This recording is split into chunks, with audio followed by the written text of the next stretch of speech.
our company in times past grow 100 to 200% in a given year. Purchase everything from $10,000 up to $1 million plus, and we take all the hassle out of purchasing a luxury item. So we launched our knitting kits officially on the Today Show as a must-have holiday gift that year. I think being an entrepreneur and an inventor, you have to be very flexible.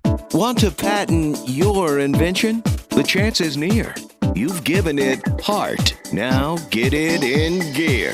It's Passage to Profit with Richard and Elizabeth Gearhart. I'm Richard Gearhart. And I'm Elizabeth Gearhart. Welcome to Passage to Profit, the show that's all about entrepreneurs, small businesses, and the intellectual property that helps them flourish. Our guest this evening is Justin Goodbread, founder and CEO of Heritage Advisors and podcast host for Financially Simple. And for our executive spotlight, we have Donald Plaitner from Ideal Acquisitions, a personal purchasing concierge service for high-end luxury items. But we're not done yet because we have two incredible presenters today. Do you wonder what to do with your hands at night so you don't eat? Our first presenter can certainly help you. That's a loaded with that. question. Jessica Meyerowitz can hopefully help you keep off the COVID pounds, right? And then we'll have David Mulford. Do you walk your dog? Or does your dog walk you? Yeah. Well, Dave has got this fabulous new invention that you really want to hear about. So stay tuned. But before we get to our outstanding guests, we have a little bit about intellectual property, right? Right. So Patent Palooza, I need this. It was invented in 1995. These two women filed a patent and got it through the patent office and got it issued for a fork with a timer. Right. You take a bite and you don't get to take another bite till the fork lets you. It has a timer. Yeah, that reminds me of my dad, who always used to tell me, chew your food 20 times before you take another bite. And he was always skinny, but it didn't work so well for me. I think I eat a lot more quickly. So this was issued in 1995. I don't know if they ever made it or not, but I guess people have been fighting with this issue for many, many years. A very decades. Innovative solution. What I need is a magnet under the table that plants my fork until an alarm goes off or something like that. The patent does have an on and off switch, so if you get tired of the timer, you can just skip the whole thing and eat like you normally do. So on to the next thing, though. This is really interesting. I don't know who it's going to benefit the most, but France just won a big copyright suit against Google. Right. And everybody, when we say the word France, we all think about the French pastries and the French cuisine. This has nothing to do with that. It's really a legal war between Google and the French Association of News Writers, as the rough translation. But in any case, in France and in the EU in general, they passed a law that requires content providers like Google to actually pay the publishers. And so, of course, Google fought this law in the courts and they lost in France.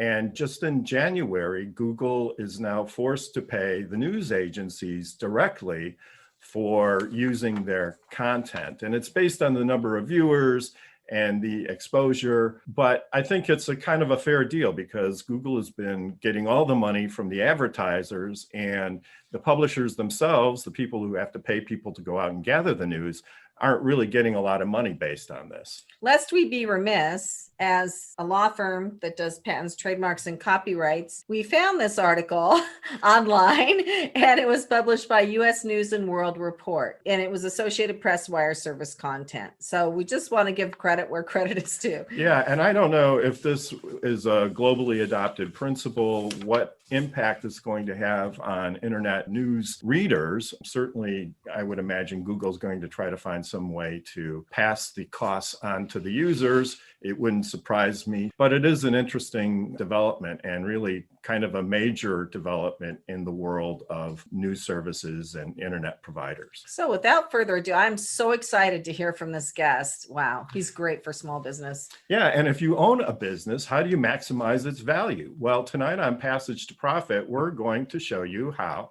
it's done. So we have with us Justin Goodbread, and he's going to be talking about how you can double your business's net worth in 3 to 5 years. And so, of course, we all want to hear how that's going to happen. And welcome to the show, Justin. Hey, thanks, guys. Thanks for having me. I was listening. I was like, my goodness, I don't know if I can teach you how to double your net worth every 3 to 5 years in 25 minutes. That's pretty hard to do. So We'll just talk you set a high bar for me. Yeah, Well- you have some great tips for small businesses and some ideas. Right? Yeah, and I would just jump out and say, just right off the top, that if you're hungry for this kind of information, go to Justin's website. I checked it out before the show, and it was just amazing. All of the content that's on there, most of it is free, lots of great advice, information. And so if we can't get it all done, then go to his website and you'll get a lot more. I found it very informative. And as a business owner, I thought it was great. Right. So tell us about what you do. Sure. So I'm a serial entrepreneur. That's first and foremost. I started my first company when I was 15, sold it when I was 20, started my second and third company, sold those in my 30s. So I've bought and sold and started 3 companies and sold them for a profit. So that's first and foremost, I'm an entrepreneur. I'm a business owner. I happen to find myself in the world of Wall Street. And I got to tell you, I personally think Wall Street is the enemy for small business owners. I do. That's what I personally deal with. Now, look, we manage money for business owners through the Wall Street mechanisms, but I think that Wall Street has done us a disservice. And here's what I mean by that. I know that my capabilities and my team, which are rock stars in our company, can give me a better return than 10% of my return. I know that. I've seen our company in times past grow 100 to 200% in a given year. And several of the clients that we work with, we see that consistently where their businesses just accelerate. And so for me to take my money and throw it in the market, 100% of my money in the market, and hope to get a 100% return is just irrational. Right. So to me, Wall Street is oftentimes the enemy of small business. And I'll go further because the Wall Street types that I deal with, they'll come to me as a business owner and they'll say, hey, in order for you to reach your goals, make the money, come and let us teach you how to be wealthy. Give us your money and we'll make some money for you.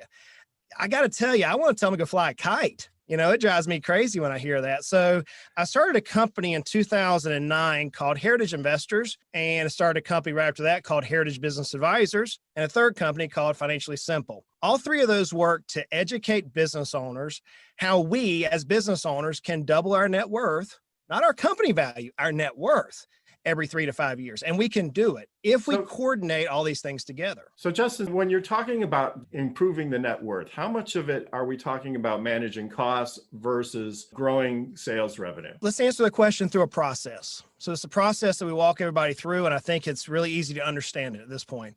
Richard, great question. Just like most business owners, we start off with a plan. Where do we want to be in some period of time? Now, to me, it's how do I want to exit my company? That's one of the pivotal questions I have to ask myself consistently. I know I'm going to leave my company either through death or something, death, disability, somehow or another, I'm going to leave it at some point. I'm getting older every day. So I know I'm going to leave it, but how do I want to leave it? And what do I need to be when I leave this? Can I leave it on my own terms? Could I retire, quote, from my company in 5 years? Could I do it in 10 years? Could I sell it to the employees? Could I sell it to some sort of a competitor, maybe in 5 to 10 years? So once I know where I'm going, I now have a trajectory that I can try to shoot for. Then I look at where am I at today? What is my net worth today? What is my income today? What's my asset mix? So then I have this gap, right? I know where I'm at and I know where I need to be. In order to help facilitate that particular strategy, we have to bring in a lot of different concepts. We have to deal on a personal side with tax planning, and that's a huge area that we work with a lot of professionals around the country on.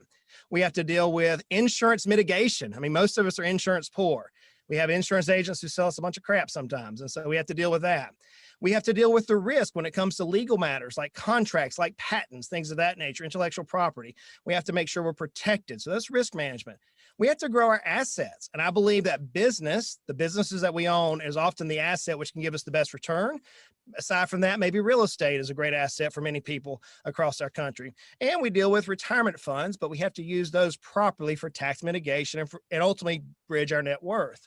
So if we're looking at this mix, to answer your question, Richard, I have to know where I'm at, I have to know where I need to get. And then based on what starting point, it tells us where do we focus and how much energy do we need to put into the plan whether it be grow the business, whether it be grow real estate, whether it be grow other assets, tax, whatever it is, it tells us how to do that. So I just want to clarify for people that may not know, could you explain the difference between net worth and say a balance sheet? Sure. So net worth is simple. Take everything that you own. If you were to say, I am quitting life today, I'm moving to Jamaica, man, right? I want to sell everything. What would you sell it for and how much could you get for it? That's roughly your net worth. If you were to take all your assets that you own, money in the bank, pots and pans in the house, everything, and just put it on the street and say, I'm selling it. That equates to your net worth. So it's really assets minus liabilities. A balance sheet basically gives you a statement on where your business is. It shows your assets minus liabilities of your business. So whenever we get into the balance sheet mechanisms, we often deal with that when it comes to value growth, but it's not really the focus, because sometimes we don't move our balance sheet in our business because that's a tangible asset quantification. In other words, we can see it. We know how much money we have in the bank. We know how much inventory we have, whether it's bulldozers or yarn or something like that. We know how much inventory we have. But what we often don't see on the balance sheet is what's called intangible assets, how we can use intangible assets to actually bolster our company's value. Well, that's really great. So in your experience, do businesses that fail often fail because they don't have the fundamental pieces that you mentioned earlier in terms of insurance and all the other stuff that you mentioned? Is that a large reason for business failure, or is it other things like management? Whenever I've been asked to come in, or our team's been asked to come in and consult with struggling businesses, I can almost draw a common thread through 3 or 4 different areas that cause a business to fail. First of all, hold your mirror up. It's the business owner, hands down. We often want to be everything in our business, right? We want to be the firefighter and the janitor and the CEO, the CFO, and everything else. We are control freaks. So first and foremost, it's oftentimes the business owner that causes the failure. Another reason for failure is because lack of cash, lack of capital. We saw that exasperated last year through COVID. We would often tell our clients to have a significant portion of cash, and they would look at us and say, that seems like too much cash.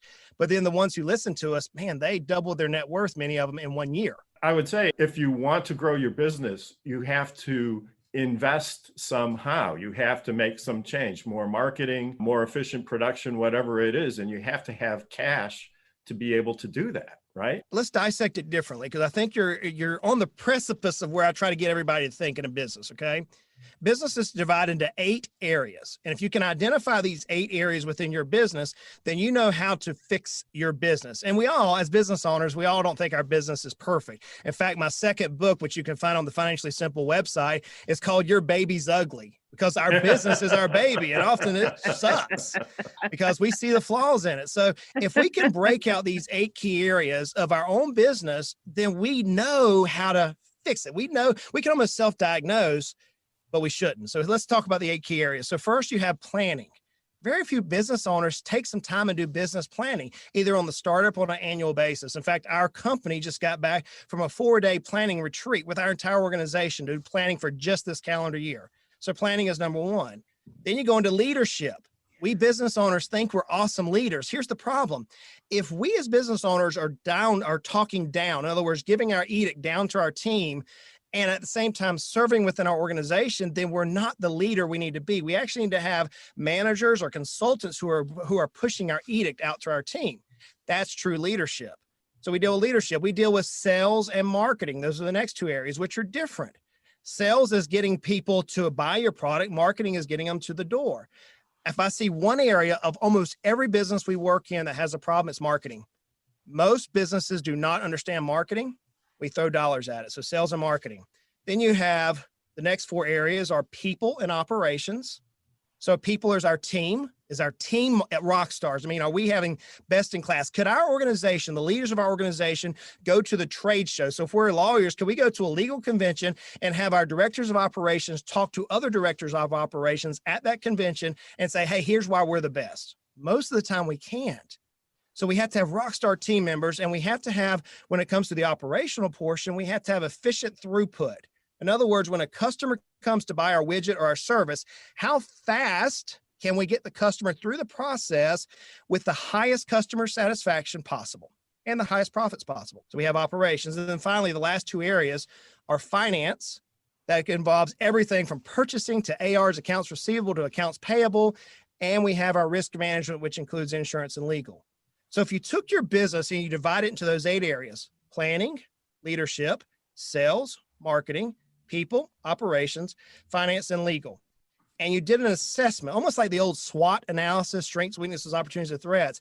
I would almost challenge every listener, whether you're starting a business, whether you're a seasoned business like a business pro like myself, that you can walk through those 8 areas and say, oh my goodness, here's where I'm weak at, here's where I'm strong at, here's where I need to focus some time on. That is excellent. And we'll be right back with Justin Goodbread right after this commercial break. What are entrepreneurs' most valuable assets? Their passion and ideas. We can't protect your passion, but we can protect your ideas. Trust Gearhart Law to protect your ideas with premier patent, trademark, and copyright services. There's never been a better time to start your own business. Contact us at GearhartLaw.com. At Gearhart Law, we have years of experience protecting entrepreneurs' ideas and brands using patent, trademark, and copyright protection. So if you have a new consumer product, a new software application that you're planning to build or sell, or a brand or company name that you want to protect, contact the experts at Gearhart Law. www.gearhartlaw.com. Don't let the wrong protection strategy ruin your business. All of our attorneys are passionate about protection and are licensed and qualified to represent you before the United States Patent and Trademark Office. Don't start your project without calling us first. Contact Gearhart Law on the web at GearhartLaw.com. Together, we can change the world. This ad has been read by a non-attorney spokesperson. Now back to Passage to Profit. Once again, Richard and Elizabeth Gearhart. And Justin was just fantastic. And So- if you missed it or just want to hear it again, honestly, go to our YouTube channel, Passage to Profit, or you can find us on social media too. And we also have a website, but I really think people get a lot of value out of watching these shows on our YouTube channel. So please subscribe and go there. And now for our executive spotlight. If you enjoy sitting in a car dealership for hours haggling with the car salesman, then our next guest may not be for you. On the other hand, if you hate it like I do, then Donald Pleitner, the founder of Ideal Acquisitions, may be your guy. With Donald, you can avoid the hassle and enjoy the results. And in addition, as an executive spotlight, Donald gave a $100 donation to the Rotary Club of New Jersey. Branchville, New Jersey Rotary Branchville Club. Rotary Thanks. Club. And Don, since I'm currently in the market for my third yacht, how can you help me? Thank you very much, Richard and Elizabeth, for having me on tonight. Basically, Ideal Acquisition is a concierge purchasing company that we purchase cars, boats, and planes for people. We purchase everything from $10,000 up to $1 million plus. And we take all the hassle out of purchasing a luxury item. I started this company back in 2014 after my family has been involved with the automotive industry for 75 years. I started at 13 years old at my father's Jeep store as a lot boy, moving cars around and learning the industry from the ground up. He put me on the floor as a salesman at 15 years old, so that was getting out in front of the public at an early age. After college, I went on to work in the family business. We had a dealership up until 2008, and then the meltdown of 2008, we didn't have the dealership anymore. We had to move on, and I had to reinvent myself. And talking about family history in the automotive industry, just a side note, my grandfather was a spokesman for Gulf Motor Oil back in 1941. So there's actually an ad of him in Life magazine. So it's very interesting. We've been around the whole time. So after I had to go buy a car for myself for the first time in my life, and I went to a dealership to lease it, and I was there for 7+ hours. And I was also there and watching a woman behind me who just purchased a car come back 2 hours later and ask for spare keys. Now, spare keys have been with cars since the 40s or 30s even, and the dealership proceeded to sell her her own spare key to her car for $125. And I said, this is insanity. This is the definition of insanity of what's going on. Another friend of mine asked me to go to buy a car with him, and I said I wouldn't do it. And after a week, he convinced me that I would go with him. So we went there and we spent over 6 hours there in the dealership, and he still didn't have a price on a car. And the salespeople are beating the hell out of him. The sales manager's coming over, they're putting the hard sell on him. And I'm watching this whole horse and pony show and saying to myself, this is insane. They had a popcorn machine, so I had popcorn and watched the show. And after time frame, I got bored. They ran out of popcorn. So I said to the general manager, I explained to him, I said, this is how the deal's going to work. Please, we're done today. And his answer to me was, we can't do this. I said, yes, you can. Just say yes, and let's move on with our day. So 5 minutes later, he came back and said, okay, you have a deal. My friend goes to me, you couldn't have done this hours ago, so we could have been out of here. I said, no, I came for the show. So after that, we moved on to the F&I office. Now, in the F&I office, they proceeded to bump the payment $5 a month. And my friend was like, oh, okay, we'll do this. I said, no, we're not doing this. I said to the F&I manager, for what reason are we bumping the price of the car and the monthly payment up $5 a month? He said, well, I give you the real numbers. Out there, they don't give you any real numbers. I said, no, this isn't going to happen. My friend is going, no, it's okay. I said, you now be quiet. I said, I'm going to take this over now and run with this. We had the general manager come back in. I said to him, did we agree upon a price outside? He goes, yes. I said, well, why is he telling me that your price doesn't mean anything? And he's the only one that can give me a price in this dealership. They dragged the F&I manager out of the office that we were in. He came back in a few minutes later, rather upset, and basically told me I didn't understand how the auto industry worked. To which my response was, I've forgotten more than you'll ever learn about this industry. So from that point on, I started coming up with the idea of people need help. I mean, a car, a boat, and a plane, they're luxury items. But a car next to your home is the second most expensive thing you'll probably ever buy in your life. And every time people go to a dealership, it hasn't changed in 60 some odd years. People do not like going. People spend hours there. They don't like the way they're treated. They feel that they've never gotten a good deal. I said, people need help. So I started Ideal Acquisitions. Well, all I can say is I'm glad they invented cell phones, at least. What did people do at car dealerships before cell phones? I mean, I guess to read the full issue of the New York Times or something, right? But, it was incredibly frustrating. So Donald, what you do is you do all that legwork, and then the customer comes in at the end and signs papers, walks out with the car, right? Or drives out, I guess. Correct. Right? I mean, the process is a little bit more than that, but basically from start to finish, we are done with a client in under 2 weeks, 99% of the time. From the time we engage with the client, we sit down with them, we go over everything that they're wanting in a car. And I had a client that told me one time that he was never allowed to pick the color of his car his entire life. And this is a gentleman that was now in his mid-50s and was told that he could only have whatever was on a dealership lot. So upon sitting down with him, I said to him, well, one of the first questions we ask is, what color do you want? It's a simple question. And he actually took 2 days to think about it, because I was the first person to ever ask him what color he actually wanted for a car. Wow. Came back to me, told me what color he wanted. We located the car for him within 4 days. He had the car a week later. Now, funny story with that, the client moved recently from New Jersey to Pennsylvania. So we had an issue with driver's licenses. So one of the things that we looked at in this whole situation was that they had to get their driver's license changed to Pennsylvania so their insurance would match up. It did delay the closing by a week and a half, but the dealership was kind enough that with a deposit, they knew it was a solid deal. We were able to still continue with the deal. But we look out for all those little pitfalls with our clients to make sure that it runs smoothly. So when you buy my third yacht, I just want you to know I want white with blue trim. I've already made up my mind. Find that for you. Give me a week. So we're winding the segment down. We have a commercial break coming up, but Donald, where can people find you? Go to idealacq.com. You'll find our website. We're doing a redesign right now. The new website will be up the end of February, but please come check us out now. And we serve anybody in the country. We can be anywhere within a couple days' notice. We have people spread out across the country. So wherever there is a car, boat, or plane to be bought, we can handle it.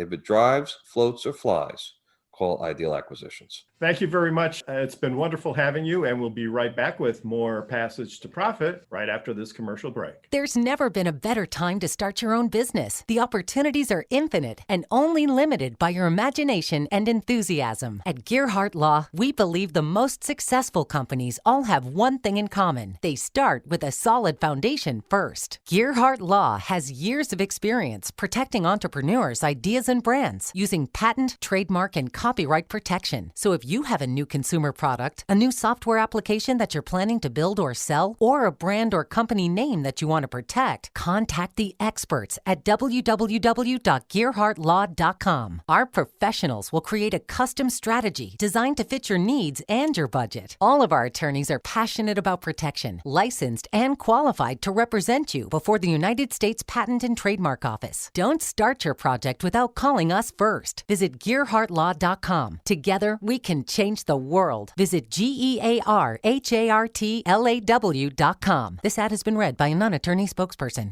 Passage to Profit continues with Richard and Elizabeth Gearhart. And now it's time for Power Move. Welcome, Kenya. Thanks for having me. So excited to talk about Whitney Wolfe Herd. She is the founder of Bumble. And if you're not familiar with Bumble, Bumble is a dating app that allows women to make the first move. So it was the first of its kind.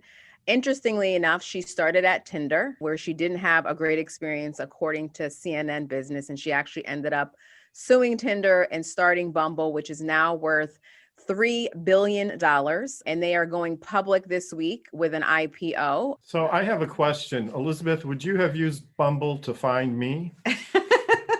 Possibly. We were set up on a blind date. Yeah, probably. That was before all the dating apps even were in existence. So, I don't know, maybe. I didn't know that about you two, that you had been set up on a blind date. Yeah. Oh yeah, it was memorable too. We were the only ones in the restaurant, and the waitress kept standing within 3 feet of our table. No, we weren't the only. It was a buffet. It was a buffet lunch. So you get up, you serve yourself. And the waitress kept hanging around listening to everything we said. It's funny. Anyway, I stand corrected on the restaurant part, but it was love at first sight. What can I say? Anyway, all I have to say is good for Bumble, woman power. Right. Go, girl. And for once, I guess the guys get to reject the girls. So that's that's a step forward in some way. I don't know. And we get to reject the guys because you get to pick who you want. So that's how it works. Oh, okay. All right. Well, yeah. The guys are the ones sitting behind the glass and the girls going this one. I see. Well, I guess it works both ways then, doesn't it? I guess it does. Anyone willing to put themselves on one of those sites, but I guess it's what you do these days. So I think it's a very efficient way. Better than a bar, I guess. Yeah. Otherwise, you just get right to the point. You don't waste any time. You pick and move. You pick and move. Who wants to date the guy that your mom is introducing you to? Right. So it's like who wants to date the guy your mom dated? Oh God, it's not that bad, is it? So anyway, on to Fireside. So for those of you who don't know what Fireside is, I decided to do video interviews of people and put them on a directory. So Fireside Directory, my vision is to have it be the Wikipedia of small business by video. And I have to say that Justin and Donald have both done video interviews with me. And when I do the interviews, I make them all about you. I ask what you want me to ask. I ask like I'm a potential client, but it's really about the business owner, and they can go as long as we want. And you could say a lot of things that you might not be able to get into a typical interview. And then I have them on my YouTube channel and on my website.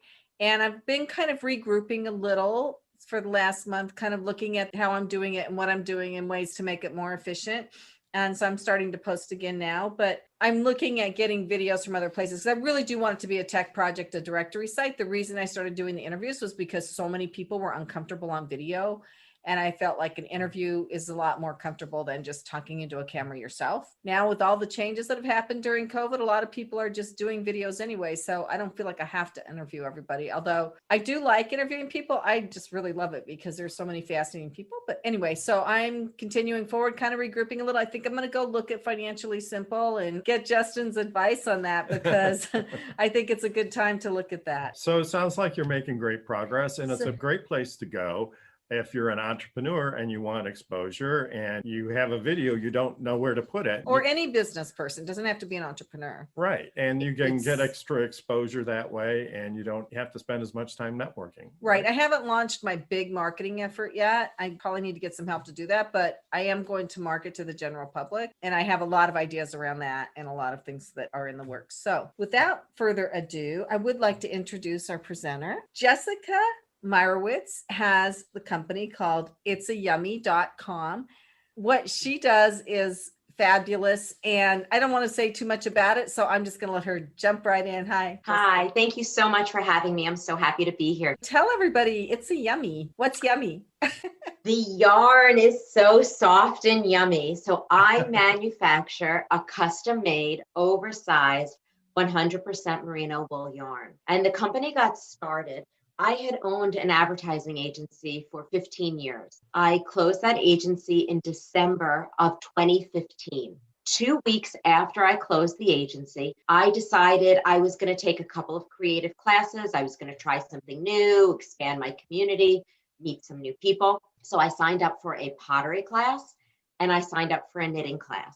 I signed up for both of them on January 4th of 2016. 1 week into the pottery class, our pottery teacher said, go online and look for things to make in pottery class. And after about 10 minutes, I had more than 2 years worth of pottery I was going to be making. I didn't have the kitchen cabinets for all the pottery I was going to make. So I said, you know what? I'll look for something to knit. And I came across something that's called extreme knitting. And extreme knitting is knitting with very large needles and very large yarn. And I said, oh, I love the look of that. It's so interesting. So I said, I'm going to make a throw for my family room. But I couldn't find the quality of yarn that I wanted to knit with, that I wanted to put into my home. And since I had a little bit of time on my hands, since I didn't have the agency anymore, I started calling around to artisan-based mills, so smaller mills that I knew I could speak to the artisan personally and explain what it was that I was looking for. By mid-January, when those samples started coming into me, I'm like, this yarn is so fabulous. I can't be the only one who's going to want to knit with this. And I knew how to brand a company because I had been doing it for 15 years. So I said, I'm going to start a yarn company. And February 4th, 1 month after I had started the knitting class, I LLC'd myself again. And I called the company It's a Yummy because the yarn is so soft and yummy. And when I would call up the mills, I would say, don't send me a sample unless you touch that yarn and say, oh, that is yummy. That's where the name came from. And then I spent the next couple of months going to sheep farms all over the Hudson Valley and really learning everything that I could about sheep and yarn and wool and immersing myself in that community and that culture. By the summertime, I had my mill picked out. I had a good base of product knowledge. And I started writing samples, started writing my patterns for my products. I launched October 23rd of 2016 on Facebook. And I had never even been on Facebook before, but I had launched on Facebook because I really needed to touch every order because it was just me. I would be knitting all of the products. So I launched with 3 products and 13 colors, but there was such demand immediately. I felt very lucky that I said, how am I going to knit all of this? I knew that I needed more knitters, and knitting is an art form. And I couldn't go to somebody who had been an existing knitter because I was producing a finished product. So I needed consistency. And like any art form, everybody's hand is a little bit different. So I needed to teach people to knit so that way they could help me produce the products. I needed to teach them to knit just like I did. So I taught moms in my town all over Chappaqua, New York, how to knit so they could help me knit the products. And by February of 2017, a year after I had LLC'd myself, I had my knitting force in place and I was ready to introduce more colors and more patterns. And we did that. And by November of 2017, I launched my .com operation. We were ready to go that direction. So my website launched and we had at that point probably over 20 products and over 40 colors. And I was selling the yarn, I was selling the finished products, I was selling the knitting tools, and I had a blurb on the website that said knitting kits coming soon. And I was lucky enough that the Monday before Thanksgiving, I was able to have a conversation and get my product onto the Today Show. So we launched our knitting kits officially on the Today Show as a must-have holiday gift that year. And that really changed the trajectory of our company. And as a result of that, people started interviewing me because here I had reinvented myself in a creative field. And people would say, how are you knitting all of these products? And I would say, well, I'm not. I've taught all of these moms in my town to knit.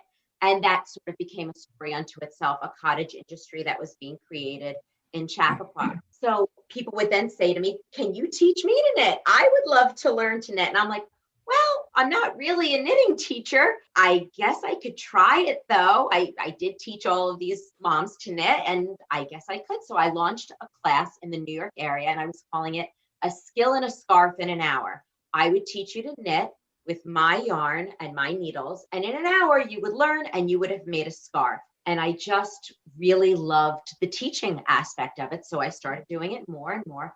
And I was lucky enough that I started being approached by the top destination spas and resorts all around the country.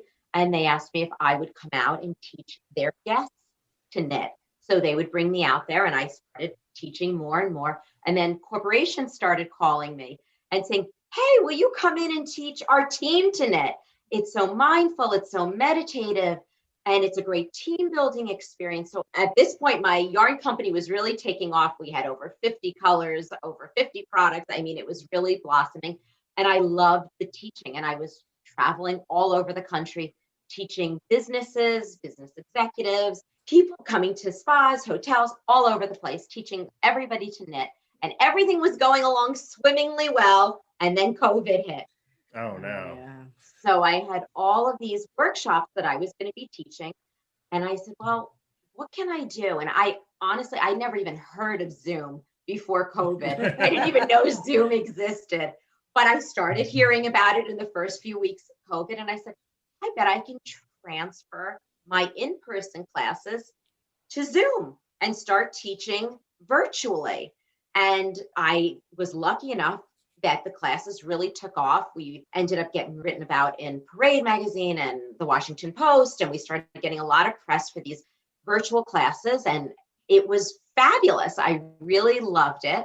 The classes really started to bloom, and as an entrepreneur, what it's given me is a way to touch even more consumers around the country than I was even before, and it's given me another route of scalability. I can now scale through Zoom, and I will keep Zoom even after COVID as part of my tools that I have and ways of reaching my customers. I've been lucky enough to be able to pivot this portion of my business that way. It's really interesting to hear about how you've scaled your business, because really there's no machines, right? It's one person at a time to build the products. And that's very impressive. How do you keep everybody organized? And how many people do you have knitting for you now? What I do is I rotate through my knitters. So it really is something that I wanted to make sure that they can do when it worked for them.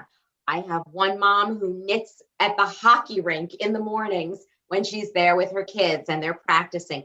I have somebody else who knits in the carpool line. I have some people that knit all day long. I really wanted it to work within their schedule. I wanted them to find a love of knitting, and then also something that they can do to help their families or help themselves and find enjoyment that way. So I go through my Rolodex of knitters and I try to spread it around. I have certain people that like to do certain items more than others.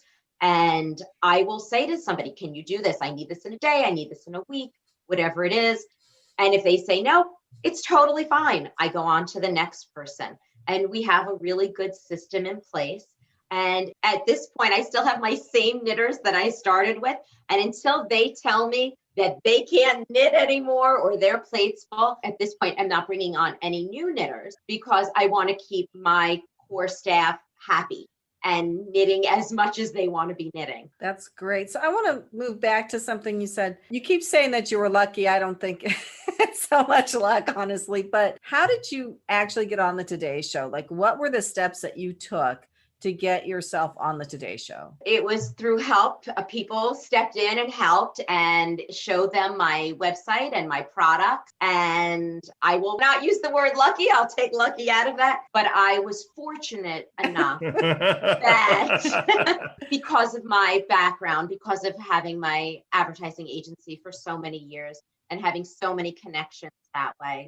I believe, a core of many businesses or all businesses is relationships. your relationships with your employees, your relationships with your coworkers, your relationships with your customers, and your relationships with your peers.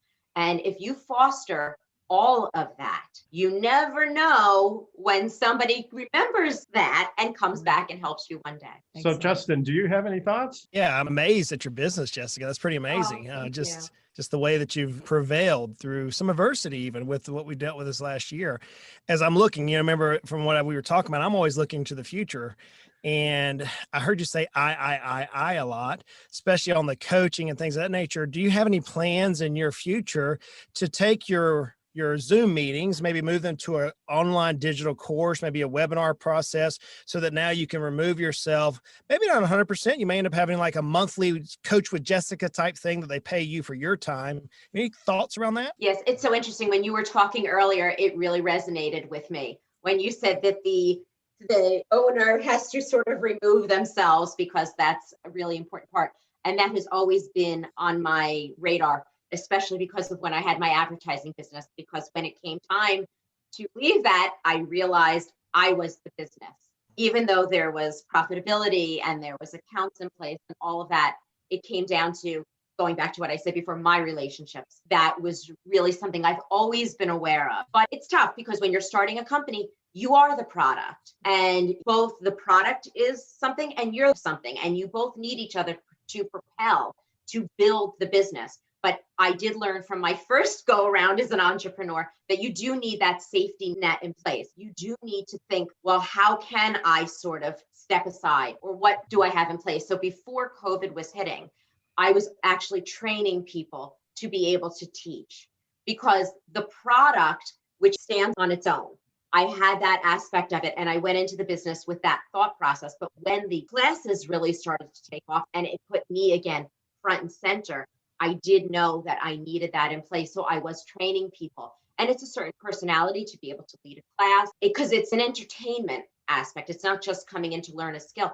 You're entertaining somebody for an hour. So they have to feel like they're getting something out of it. You have to be dynamic. It's a certain personality.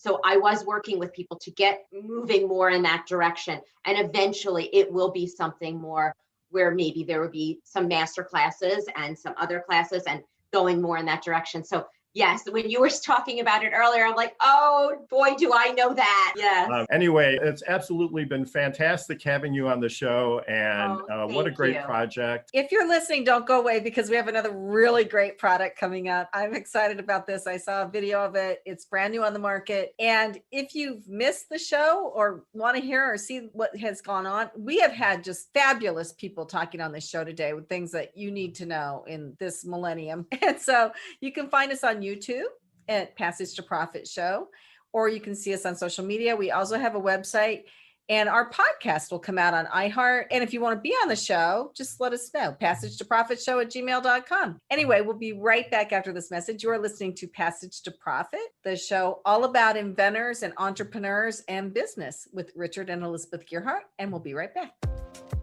Hi, I'm Lisa Askley's the inventress, founder, CEO, and president of Inventing A to Z. I've been inventing products for over 38 years. Hundreds of products later and dozens of patents. I help people develop products and put them on the market from concept to fruition. I bring them to some of the top shopping networks in the world: QVC, HSN, eVine Live, and retail stores. Have you ever said to yourself, someone should invent that thing? Well, I say, why not make it you? If you want to know how to develop a product from concept to fruition the right way, contact me, Lisa Askley's the inventress. Go to inventingatoz.com, inventingatoz.com. Email me, lisa@inventingatoz.com. Treat yourself to a day chock full of networking, education, music, shopping, and fun. Go to my website, inventingatoz.com. Now back to Passage to Profit. Once again, Richard and Elizabeth Gearhart. And we are on to our final presentation today. This next presentation is by Dave Mulford. He is a client of the firm. He had one invention and he was selling it, and he decided to repurpose it and make another invention for doggies. Everybody loves their dogs, right? So I'm going to let him explain it. Welcome, Dave. Thanks so much.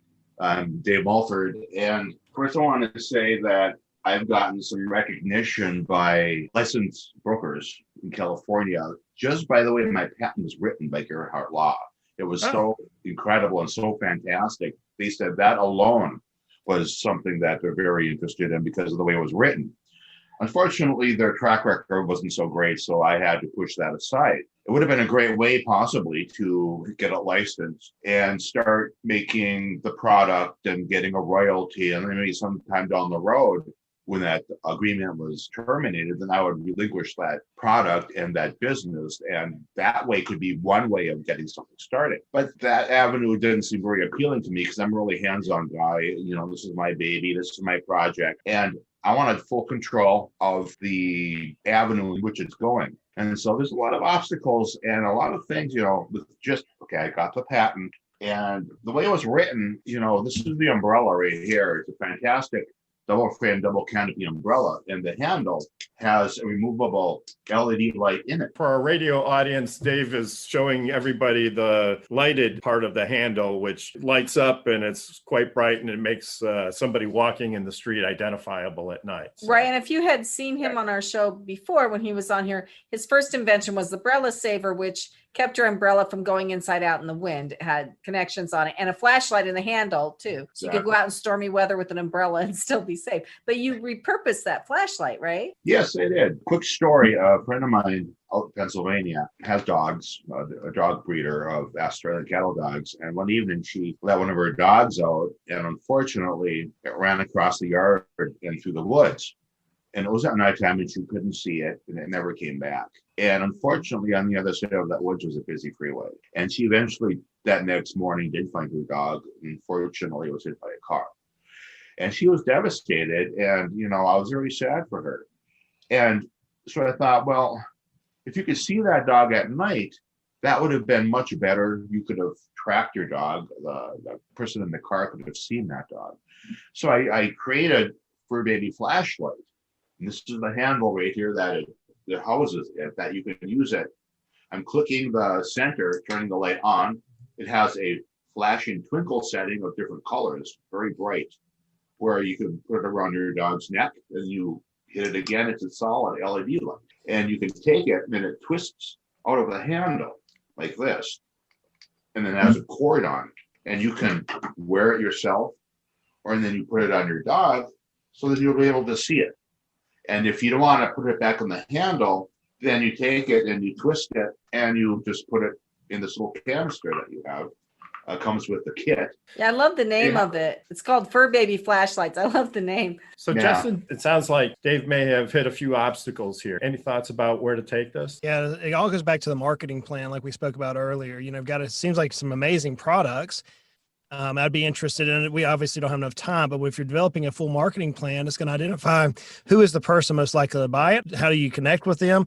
Who are they shopping through, et cetera? And if you have the marketing plan, now you're able to pitch your marketing plan to perhaps investors who are willing to come behind you and invest in that marketing plan to get that product to your potential customers. So I would be interested to see that if we were working together. And that's right about the point that I'm at right now. I did send a sample down to a packaging company and they asked me, well, how many do you need? I said, oh, I can afford maybe 5,000. And he laughed at me and said, well, we usually do like 500,000, maybe $1 million. I'm like, oh, okay. So then, you know, I think being an entrepreneur and an inventor, you have to be very flexible. And when something comes that doesn't quite work out, then you can shift gears and find something that does work. So what I did, this is a sample where I just took, I'm holding up a sample where you just print this off and just put it in a plastic baggie. And then there you go, packaged. It's a great product and I feel very good about it. And I'm looking forward to this whole process, you know, meeting different people, getting it out there, and very excited for it. You're the quintessent inventor, David. So thank you very much. Where can people find more about the Fur Baby light? They can go to my website, Fur Baby's Flashlight, FURBABY FLASHLIGHTS, FurBabyFlashlights.com. You are listening to Passage to Profit, the Inventor Show on WOR 710. with Richard and Elizabeth Gearhart, our special guest, Justin Goodbread, and we will be right back. What are entrepreneurs' most valuable assets? Their passion and ideas. We can't protect your passion, but we can protect your ideas. Trust Gearhart Law to protect your ideas with premier patent, trademark, and copyright services. There's never been a better time to start your own business. Contact us at GearhartLaw.com. At Gearhart Law, we have years of experience protecting entrepreneurs' ideas and brands using patent, trademark, and copyright protection. So if you have a new consumer product, a new software application that you're planning to build or sell, or a brand or company name that you want to protect, contact the experts at Gearhart Law. www.gearhartlaw.com. Don't let the wrong protection strategy ruin your business. All of our attorneys are passionate about protection and are licensed and qualified to represent you before the United States Patent and Trademark Office. Don't start your project without calling us first. Contact Gearhart Law on the web at GearhartLaw.com. Together, we can change the world. This ad has been read by a non-attorney spokesperson. Now more with Richard and Elizabeth. Passage to Profit. Fantastic show, wasn't it? Excellent. So before we sign off, Justin, do you have any final words of wisdom for our audience? And Richard, you and Elizabeth, thank you guys for having me on the show. Just an honor and always a privilege to be able to just try to help America's business owners. You know, I often say I'll bet on the American entrepreneur every single day of the week. You know, COVID has nothing on us. I mean, we're going to charge hell with a water pistol, make it happen. That's who we are. My challenge to us is this: get out of our own way. Oftentimes we are control freaks. We heard it just recently. We're control freaks. We want to run our business because candidly, it is our baby. It is our baby. But only when we get out of the way of ourselves do we realize our baby is not as pretty as it might seem, and we need to improve a little bit. So go out and try to find that excellent coach, somebody who sees your vision and can hold you accountable. I can't think of one professional athlete who doesn't have a coach. I can't think of one top executive who doesn't have a coach. And yet we business owners, man, we try to go at it alone. It won't work long term. We're going to end up causing ourselves some problems. So my challenge is find you somebody that can grasp your vision, who has the same passion and tenacity that you have with your company, and go together. The old African proverb, which I love, says, go fast, go alone, go far, go together. I'll leave you with those words. Excellent. And what's your website? Where would you want people to find you? Sure. Check out Financially Simple. That's the hub of my whole life. And from there, you can see the books we've written, the podcasts. The blog has over 1,000 or so now articles. I challenge you, if you find a topic that we haven't written on, message us and we'll put a topic on it. Excellent. Well, it's been wonderful having you here. Thank you. Kenya, do you have any final words of wisdom for our audience? I don't know about words of wisdom, but I definitely think this was an amazing conversation. I was wondering, Jessica, if Jessica did not have a patent on her yummy, you might think of getting a patent, right? And I know somebody who you could talk to. He happens to be the owner of Gearhart Law. You should definitely talk to Richard if you don't have a patent, because I think what you have is unique in the marketplace. And if you can patent it and own that, that's amazing. I love what you're doing in this space. Donald, when it's time for me to get my green Bentley convertible, I will be hitting you up. Not a problem. Right now I have a green Camry, so I have a little ways to go, but when the time comes, you're my guy. I think what you're doing in this space is amazing. And David, I love the light, especially for the dogs and pets, right? We love them. We want to make sure we know where they are. And I definitely think you have an amazing invention, and I see it in every PetSmart across the country. And Justin, it was super nice having you on today. You're so knowledgeable. You shared a lot of gems and jewels. And I think I need to be connecting with you because my husband and I have started this home improvement business, which we're kind of flying by the seat of our pants. So we should definitely be talking to you. And just thanks again to you and Richard, Elizabeth, for having me on here and having me be a part of this. It's been great. Excellent. So I'm going to recap everybody's websites real quick. Justin Goodbread, financial advisor, but the way he does it really helps you be successful. Financiallysimple.com. Donald Platner, car concierge. He helps you find the right car, yacht, airplane, whatever moves for you. www.idealacq.com. And Kenya Gibson with a P at iHeartMedia.com for all of your digital marketing, radio needs, whatever you want for advertising. She can help you. Jessica Meyerowitz with itsayummy.com. Big, soft yarn that is selling like hotcakes, and instructions on how to knit. And David Mulford with furbabyflashlights.com.